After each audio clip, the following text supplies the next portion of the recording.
Assalamualaikum warahmatullahi wabarakatuh. Apa kabar anak-anak? Semoga kalian sehat selalu ya. Di masa pandemi ini jangan lupa kalian selalu menjaga kesehatan.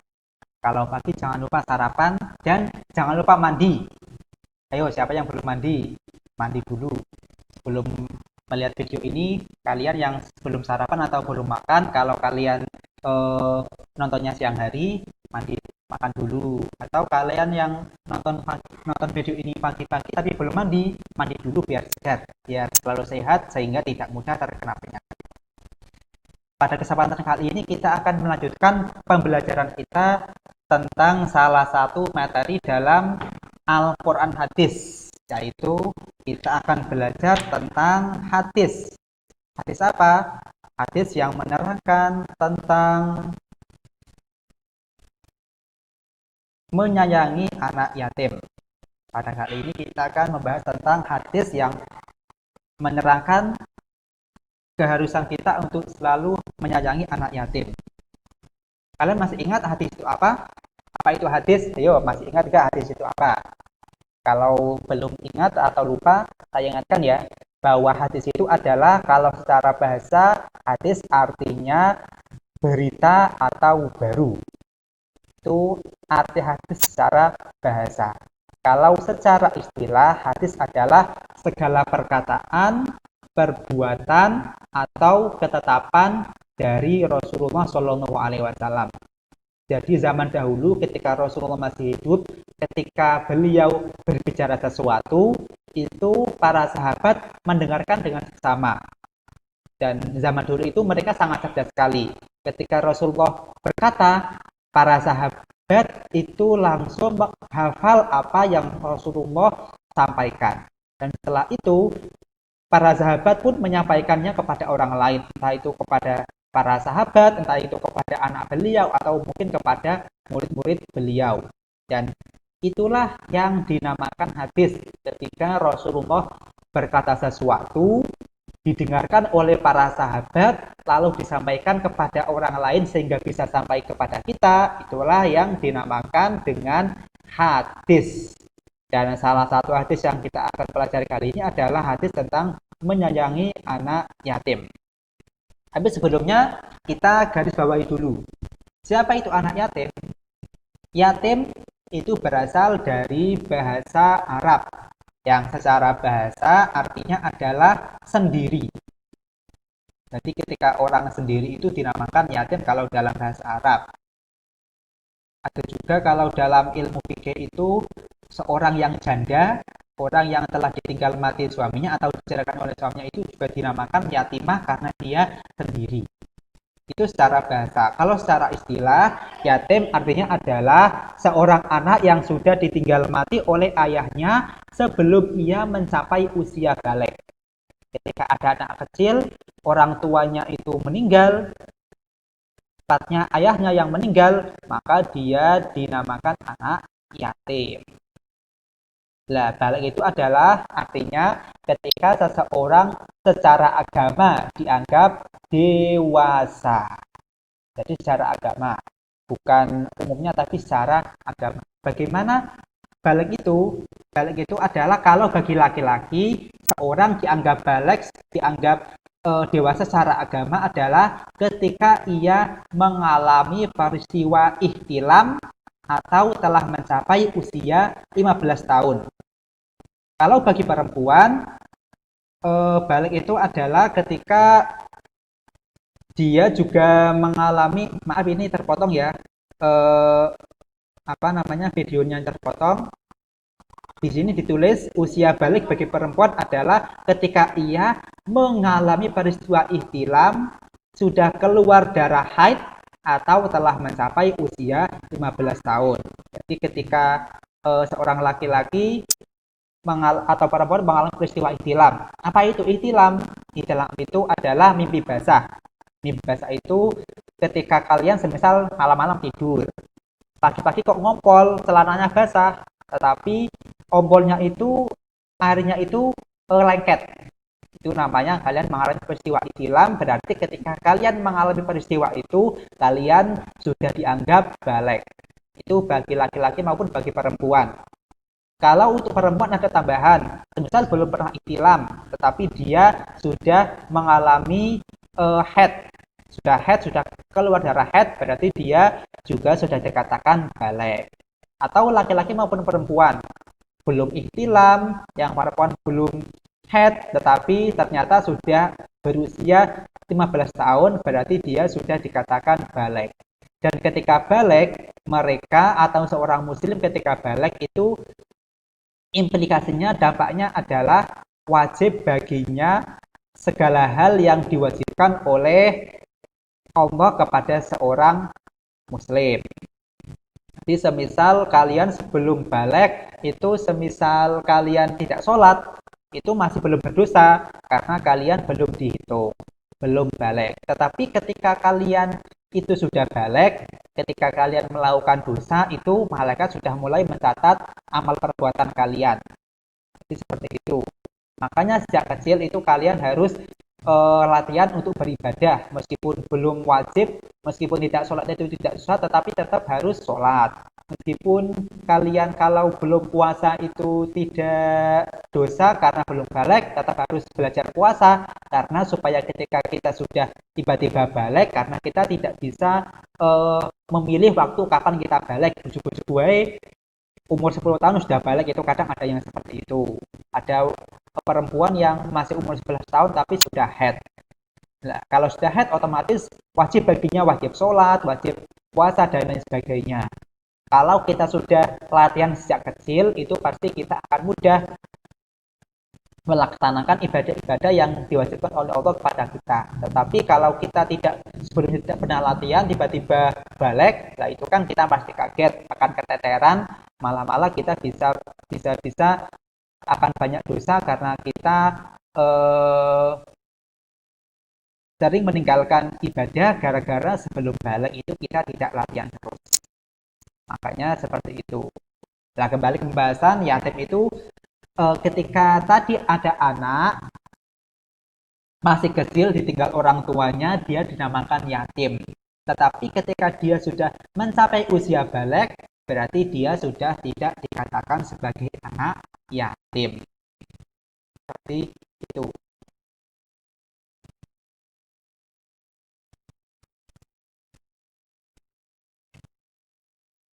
Lanjut.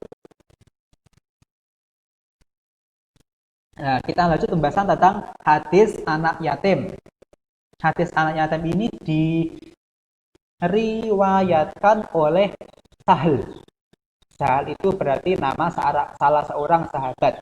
Ada seorang sahabat yang bernama Sahal, lalu beliau mendengarkan Rasulullah bersabda, wa ana wa kafilul yatimi fil jannati hakada. Itu berarti wa ana wa kafilul yatimi itu namanya hadis.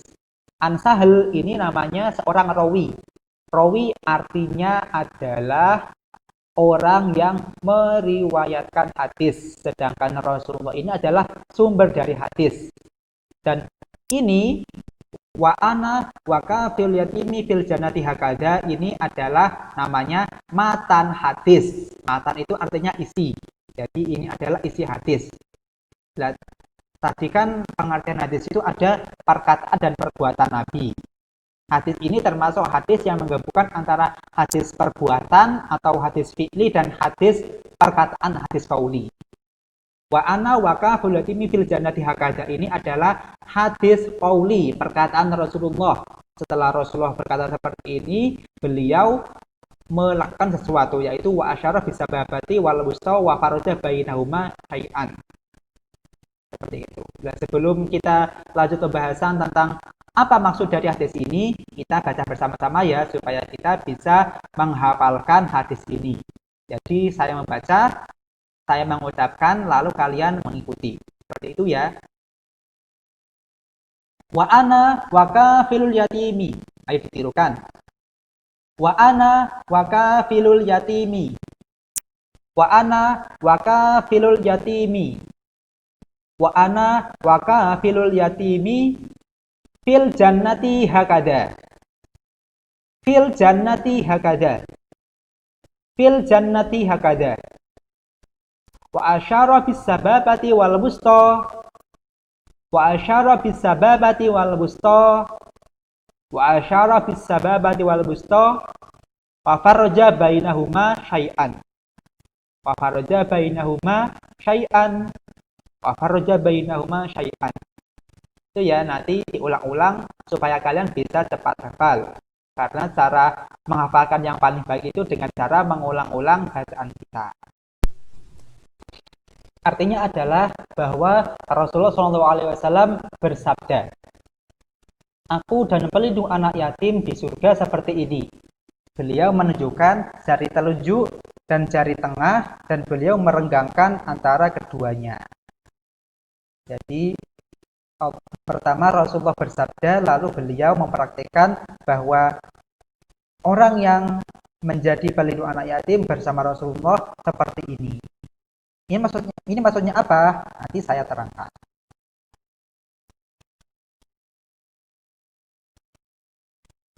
Kandungan dari hadis ini adalah yang pertama, kita harus bersikap melindungi anak yatim. Bagaimana cara kita bersikap supaya kita melindungi anak yatim? Itu adalah yang pertama dengan cara menyayangi anak yatim. Kita tidak boleh menyakiti anak yatim. Kita harus selalu sayang kepada anak yatim dan selalu menyantuni anak yatim.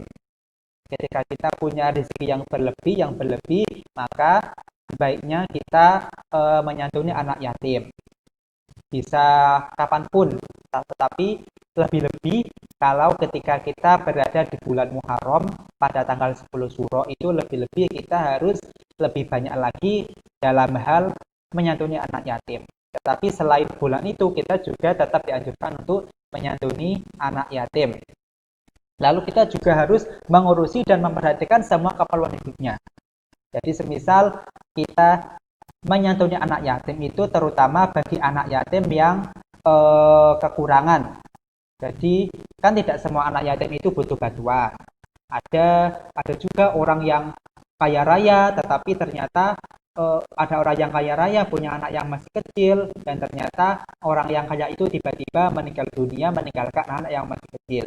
Kalau seperti itu tidak perlu disantuni.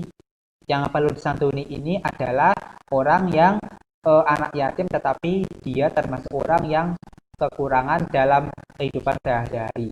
Tetapi untuk anak yatim yang kaya seperti yang saya jelaskan tadi, yang pas dalam hal sikap kita untuk melindungi mereka adalah dengan cara mengurusi dan memperhatikan semua keperluan hidupnya. Mereka kan masih kecil ya, jadi belum bisa mengurusi kebutuhan mereka sendiri. Maka caranya adalah melindungi mereka dengan cara mengurusi dan memperhatikan semua keperluan hidupnya. Misal yang mengurusi pamannya, misal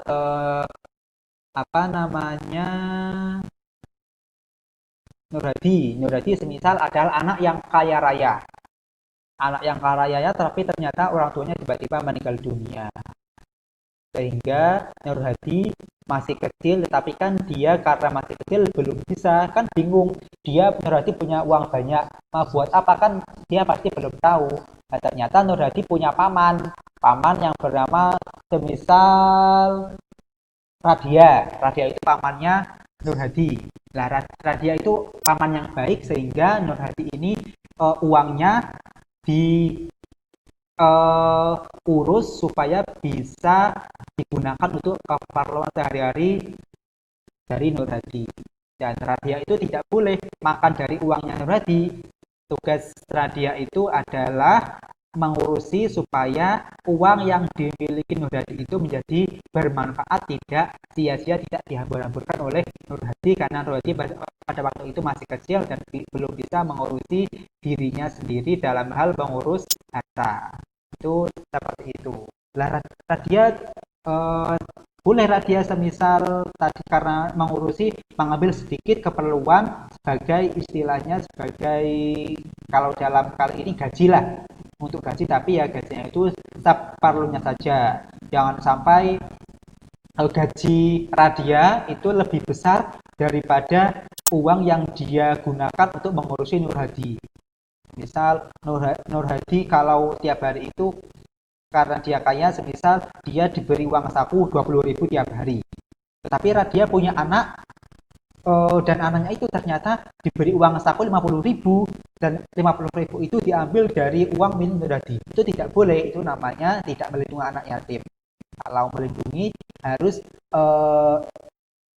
mentasarufkan uangnya menggunakan uang yang dimiliki Nurhadi atau si anak yatim tadi dengan baik supaya Nurhadi tidak terlantar. Selanjutnya sikap yang lain adalah tadi di antara keperluan hidup anak yatim adalah semisal yang pertama nafkah makan dan minum. Kalau anak yang tidak bercukupan, tetangganya itu sebaiknya sewaktu-waktu ya memberi makan dan minum pada anak yatim tadi. Kalau sekolah ya tidak apa-apa, semisal ikut memberi uang saku, atau ketika pakaiannya ini sudah lusuh, seragamnya sudah jelek, ikut memberikan, atau minimal ketika kita punya pakaian bekas tapi masih layak pakai, nah itu tidak apa-apa. Daripada dibuang, lebih baik disumbangkan kepada orang-orang yang membutuhkan, semisal kepada orang atau anak yatim. Lalu selanjutnya mendidik dan serta membantu biaya sekolah. Jadi tidak hanya tadi Radia kepada Nurhadi tidak hanya mengurusi uangnya ya, tetapi juga mendidik agar Nurhadi bisa menjadi anak yang soleh. Itu sikap kita dalam melindungi anak yatim. Lalu juga kita harus bergaul dengan baik kepada mereka, tidak membuat mereka merasa dikucilkan. Biasanya tidak semuanya sih, tapi biasanya itu anak yatim itu sikapnya bagaimana? Biasanya kan anak yatim itu anaknya nakal, sulit diatur. Itu seperti itu. Kenapa bisa seperti itu? Karena apa? Karena memang dia tidak mendapatkan didikan yang baik. Karena apa? Karena orang tuanya kan sudah meninggal. Semisal ada Nurhadi sebelumnya tadi punya ayah dan ibu. Tiba-tiba ayahnya meninggal dunia, ibunya meninggal dunia. Dan siapa yang mendidik dia? Meskipun punya paman Radia, kan tidak mungkin Radia ini selalu mengontrol Nurhadi. Pastinya Nurhadi itu terkadang mendapatkan didikan atau melihat contoh yang kurang baik dari teman-temannya, terkadang seperti itu. Makanya dia menjadi anak yang kurang baik karena memang tidak ada yang mengontrol selalu. Beda kalau semisal yoga itu masih punya orang tua lengkap. Ayahnya bekerja, di rumah masih ada ibu. Ketika yoga mau butuh sesuatu, ibunya selalu mengurusinya, mendidiknya dengan baik, sehingga yoga menjadi anak yang soleh. Tapi bagaimana dengan anak yang tidak punya ayah atau tidak punya ibu? Misal ayahnya meninggal, tinggal ibunya. Ibunya bekerja, kan harus bekerja ya supaya bisa menghidupi sehari-hari ya. Ibunya bekerja sehingga si anak yatim tadi hidup sendiri. Kegiatannya cuma main saja, berarti kan dia tidak ada yang mendidik. Makanya terkadang anak yatim itu anak yang nakal, terkadang seperti itu. Tapi meskipun begitu, kita tidak boleh mengucilkan mereka. Kalau ada anak yatimnya nakal ya, kita dekati mereka supaya dia bisa ikut seperti kita menjadi anak yang soleh. Jangan malah dikucilkan, tetapi harus didekati supaya bisa sama-sama menjadi anak yang baik.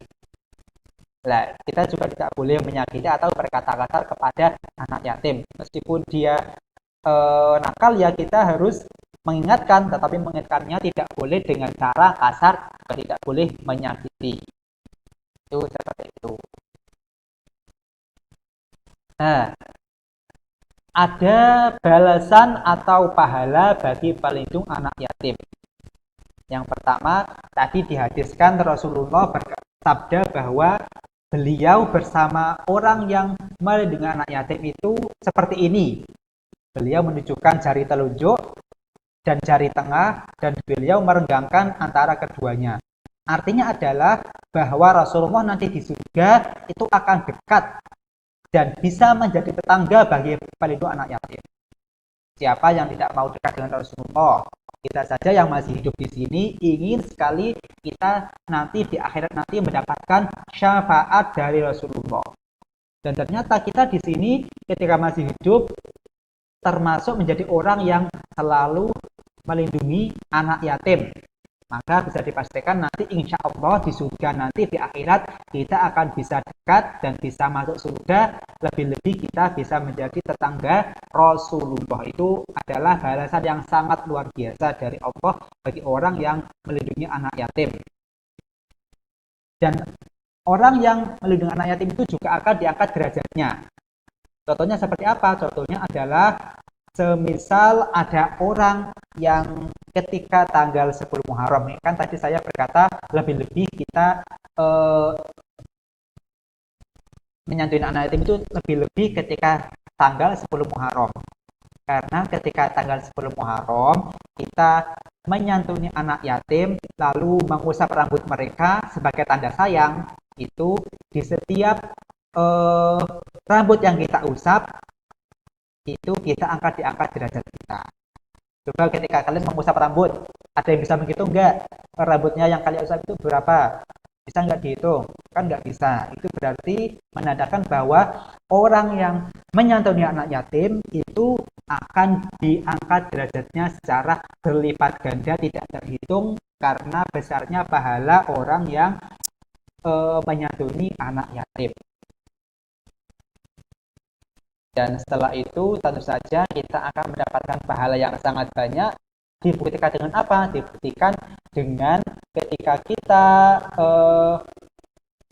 menyantuni anak yatim, kita nanti akan bisa dekat dengan Rasulullah di surga nanti.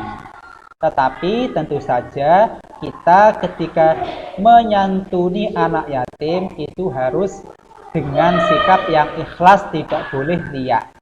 Ada orang yang menyantuni anak yatim tapi gara-gara dia ingin dipuji, berarti dia belum melaksanakan ikhlas ketika menyantuni anak yatim, maka belum tentu dia akan mendapatkan pahala yang banyak.